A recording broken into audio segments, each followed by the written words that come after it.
কর্মরত অবস্থায় এক বিএলওর মৃত্যু। কালনা মহকুমা শাসকের দপ্তরে নির্বাচনী কাজ করার সময় অসুস্থ হয়ে পড়ে। তড়িঘড়ি তাকে কালনা হসপিটালে নিয়ে আসা হয়। চিকিৎসকরা মৃত বলে ঘোষণা করেন বিএলও পিন্টু সেনগুপ্তকে।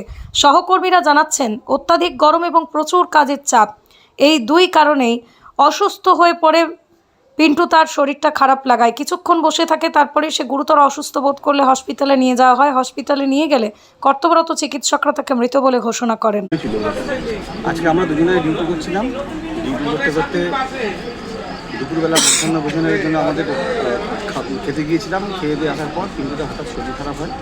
তখন আমরা হাতে পায়ে জল দিই, দেওয়া শুরু করি এবং তৎক্ষণাৎ এইচডি অফিসের গাড়ি করে এইচডি অফিস থেকে এই ডিউটিটা আমরা এইচডি অফিসেই করছিলাম। এইচডি অফিস থেকে তৎক্ষণাৎ গাড়ি করে আমরা হাসপাতালে নিয়ে আসি।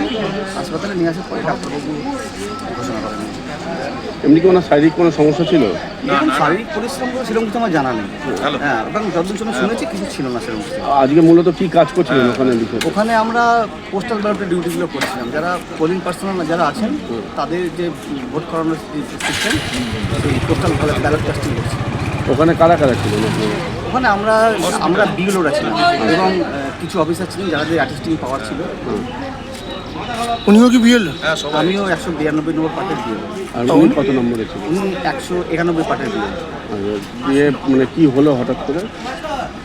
হঠাৎ করে কী হলো আমি বলতে পারবো না। কারণ হচ্ছে ওনার শরীরটা খারাপ লাগছিল। তখন উনি ওনাকে হঠাৎ করে উনি চেয়ারে বসে পড়েছিলেন এবং এইটাও আমি জানতে পেরেছি। আমি ঘরে ডিউটি করছিলাম এবং উনি বাইরে এসে বসছিলেন এবং তখন আমি বাইরে এসে দেখলাম ওনাকে জল দেওয়া হচ্ছে। আমি তৎক্ষণাৎ নাজিরখানা থেকে এসডি অফিসের গাড়ি আনতে বললাম। ওটা গাড়ি সঙ্গে সঙ্গে নিয়ে এলো এবং গাড়ি নিয়ে আসার পরে আস্তে আস্তেই তখন আমরা জল ঢালতেই নিয়ে এসেছি। মোটামুটি হাওয়া করতে করতে জল দিয়ে সঙ্গে সঙ্গে গাড়ি এসি চালিয়ে দিয়েছি।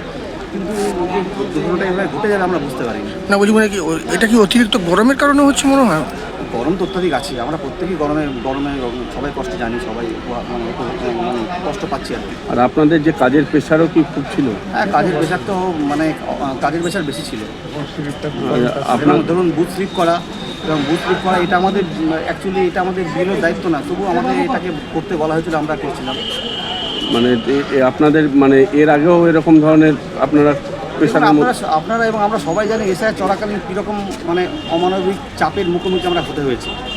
তো সেই যে চাপটা মাঝখানে হালকা হয়েছিল, এসআইআরটা শেষ হলো, চাপ একটু কমেছিল, কিন্তু এখন ভোটের তারিখে একটু তড়িঘড়ি করে নানা রকম কাজ হবে, সেই অনুযায়ী কাজ চলছিল। আমরাও সেই কাজের মধ্যে ব্রতী হয়েছি, কারণ আমাদেরকে ইনস্ট্রাকশন দেওয়া হয়েছে এইভাবে কাজ করো। বুথ স্লিপ দেওয়া হলো। আমরা কালনা 2 নম্বর ব্লকে এই বেলার ভোটে ডিউটি করে এলাম। বিকেলবেলা এসে আবার বুথ স্লিপ আমাদের দেওয়া হলো। পরের দিন আমরা দিন দুপুরে ওদের মধ্যে ডিলি করেছি। এবার এর তো একটা পার্শ্ব প্রতিক্রিয়া আছেই ধরুন। উনিও ছিলেন ওই কাজেই? হ্যাঁ, উনিও ছিলেন।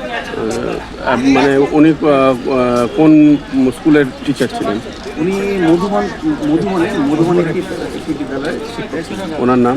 ওনার নাম ছিলেন তপন পিন্টু সেনগুপ্ত। আপনার নাম? আমার নাম হচ্ছে বিশ্বজিৎ সাহা।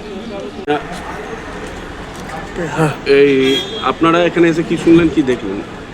দেখুন, আমাদেরই সহকর্মী, দীর্ঘদিনের আমাদের সহকর্মী পিন্টু সেনগুপ্ত মশাই কালনারই আমাদের মধুবন যে প্রাথমিক বিদ্যালয়, সেই প্রাথমিক বিদ্যালয়ের শিক্ষক।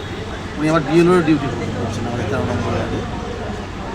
এবার ধরুন এই বিএলওরা এমনিতেই এই ভোটের নির্বাচনের কাজে লেগেছে, এসআইআরের কাজে লেগেছে, অত্যন্ত চাপে রয়েছে। এর আগেও বিএলওরা এরকমভাবে হার্ট অ্যাটাক করে মারা গেছে। আমারই মনে হয় সেই চাপের ফল আজকে পোস্টাল ব্যালটে কাজ করছিল। তারপরে বাড়ি বাড়ি বুথ স্লিপ যেটা হয়, সরকারি যে বুথ স্লিপ, সেইগুলো বাড়ি বাড়ি দিয়ে দিচ্ছি। তারপরে ধরুন নির্বাচন কমিশনের এই যে মানসিক চাপ, যদি কোনো কাজের ত্রুটি হয় সফল হবে ইত্যাদি একটা চাপের মধ্যে বিএলওরা প্রত্যেকেই কাজ করছে। অনেকেই আমার সঙ্গে সঙ্গে করে বিএলও যারা চাকরি বিএলও কাজ করছে। আমার মনে হয় এই মানসিক চাপের জন্যই মনে হয় এই অ্যাক্সিডেন্ট।